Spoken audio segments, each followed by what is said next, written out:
The hum of the refrigerator was the only sound in the sprawling, silent kitchen.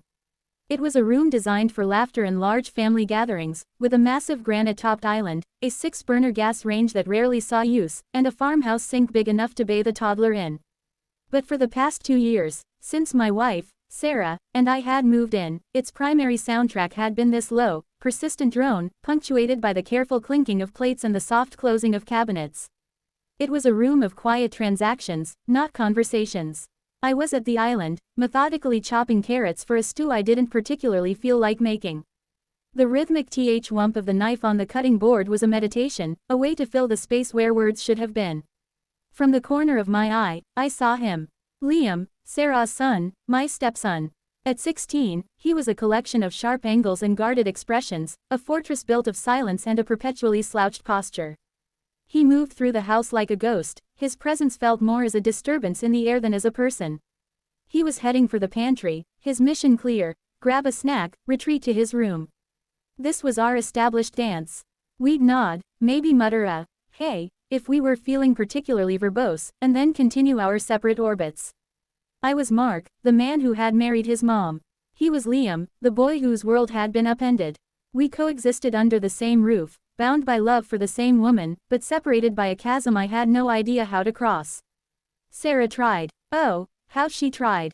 He just needs time, Mark, she'd say, her voice laced with a hope that was starting to fray at the edges. He's a good kid. He's just quiet. Quiet was an understatement. It was a wall, and after 2 years of polite head-butting against it, I was tired and bruised. I'd tried taking him to ball games, which he endured with a stoic patience that felt worse than rejection. I'd tried asking about school, his friends, his video games, receiving only monosyllabic answers that slammed doors on any potential conversation. I'd begun to accept that this might be it, a life of peaceful, parallel coexistence.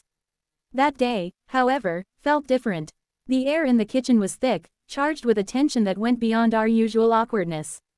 Liam emerged from the pantry empty-handed. He didn't head for the stairs. Instead, he lingered by the breakfast nook, his hands shoved deep into the pockets of his worn-out jeans. He was staring out the large window at the backyard, but his eyes weren't focused on the oak tree or the bird feeder. They were seeing something else entirely. I kept chopping, the knife moving slower now, my senses heightened. The silence stretched, becoming a tangible thing, a third person in the room. She's not here, he said suddenly. His voice was low, rougher than usual, and it cut through the refrigerator's hum like a shard of glass. I set the knife down. Your mom, she had that late meeting, remember? She'll be back by 7. No, he said, turning to face me. His eyes, the same shade of hazel as Sarah's, were bright with an emotion I couldn't immediately place.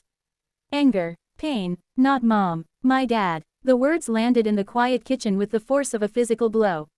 In the 2 years I'd been part of his life, Liam had never, ever mentioned his biological father, David. It was the great unspoken truth of our household. David had left when Liam was 10, a departure shrouded in a mist of hushed arguments and broken promises.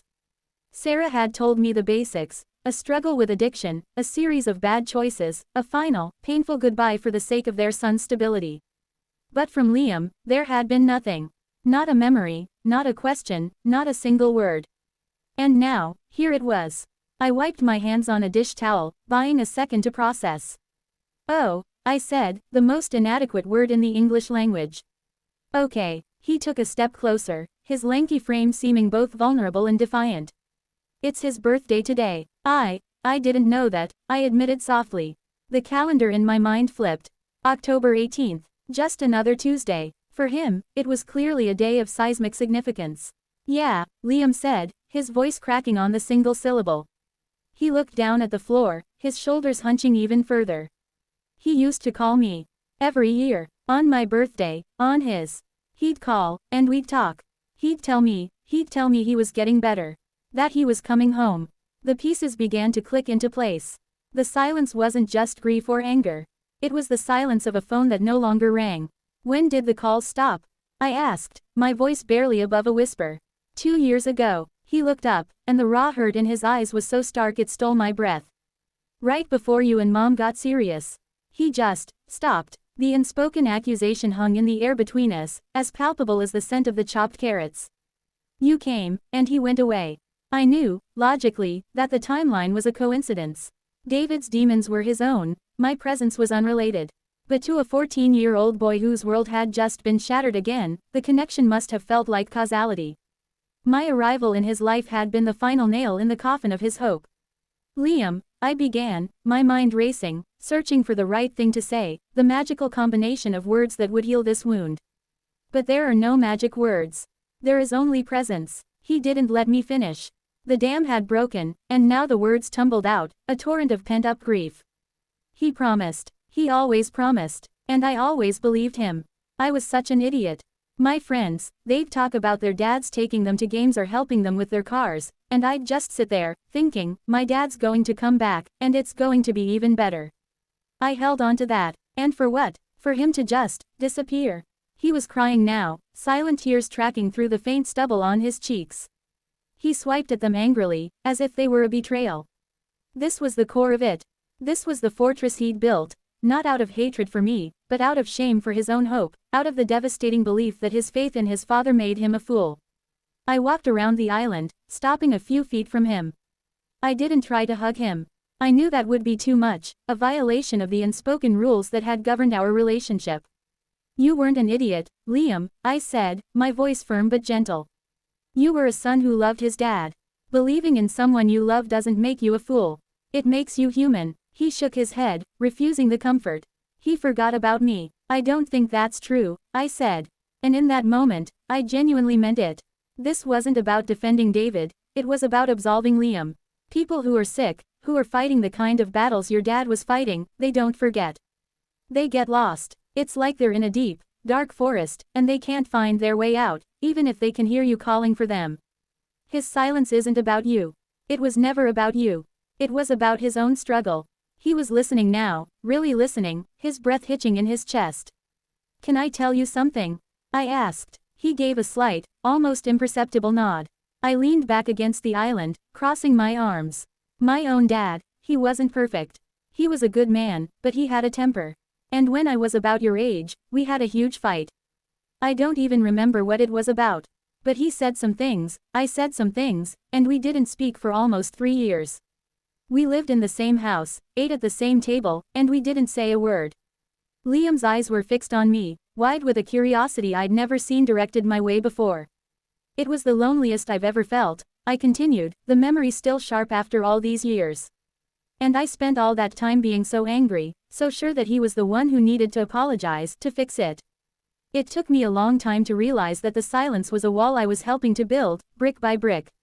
The day I finally decided to just speak to him, to ask him about his work, something stupid and simple, it was like the sun came out after a long, cold winter. The wall didn't come down all at once, but that was the day we started taking it down, together. I let the story hang in the air between us. It wasn't the same, not by a long shot.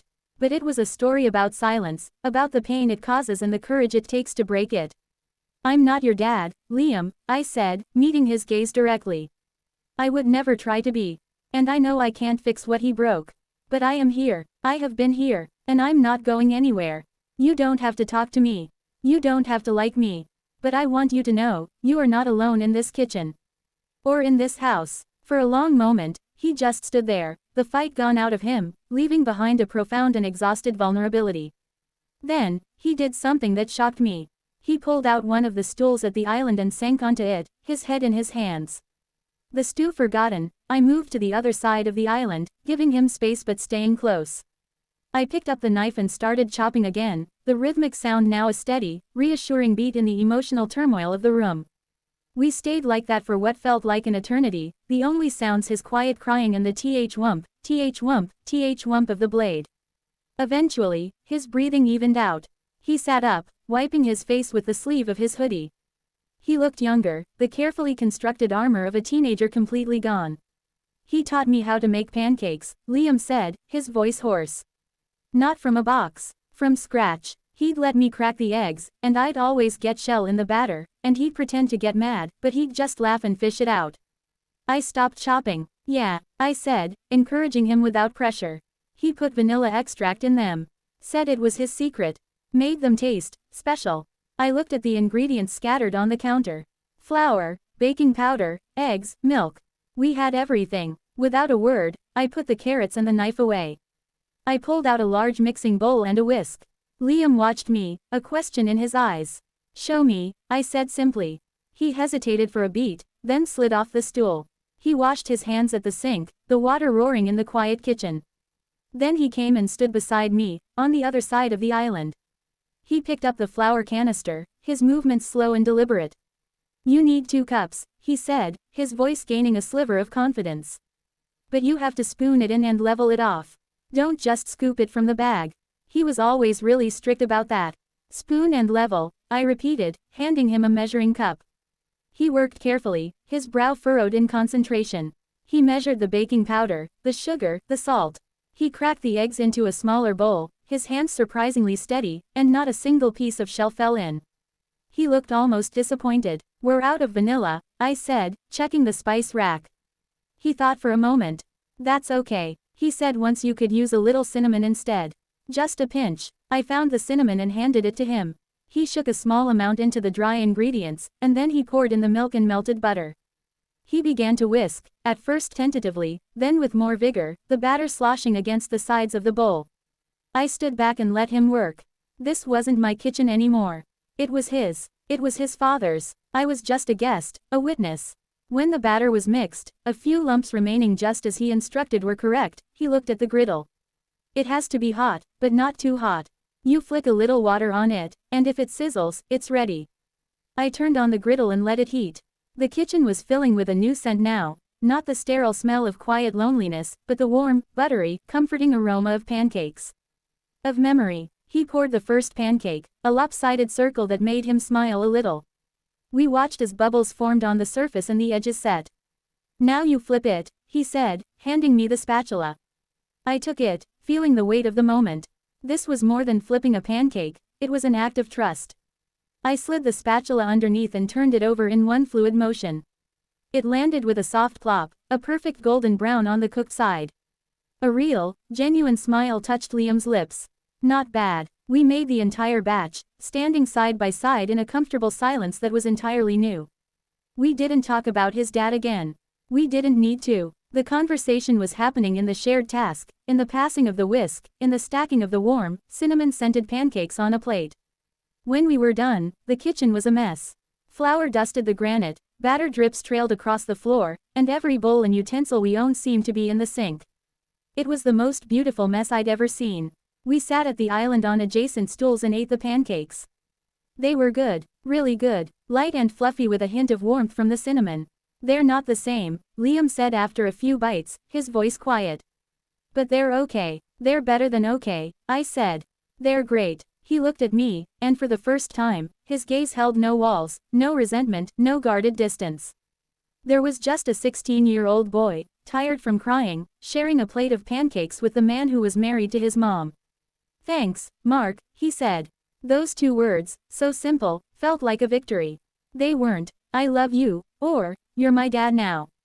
They were better. They were real. They were a beginning. The front door opened, and Sarah's cheerful voice called out, "Hello. I'm home. Something smells amazing in here." She walked into the kitchen, her briefcase in one hand, her coat still on. She stopped short, taking in the scene, the floury chaos, the stack of pancakes, her son and her husband sitting together, a quiet understanding passing between them. Her eyes went from the mess to our faces, and she saw it immediately, the shift in the atmosphere, the broken silence. Her professional demeanor melted away, replaced by a look of such profound relief and hope that her eyes welled up with tears. She didn't ask what happened. She just set her briefcase down, walked over, and put a hand on my shoulder and her other hand on Liam's back. "I see you two have been busy," she said, her voice thick with emotion. Liam looked up at her. "We made pancakes. From scratch. I can see that," she said, smiling through her tears. "Can I have one?" I got up to get her a plate, and as I passed Liam, our eyes met. He gave me a small, tentative nod. It wasn't a dramatic, Hollywood-ending hug. It was a nod, an acknowledgement, a tiny, fragile bridge built over a chasm, constructed not from grand gestures, but from shared silence, a remembered recipe, and the simple, profound act of showing up. That day in the kitchen with my stepson, I'll never forget it. It was the day we stopped being a man and a boy tied together by circumstance and started becoming a family.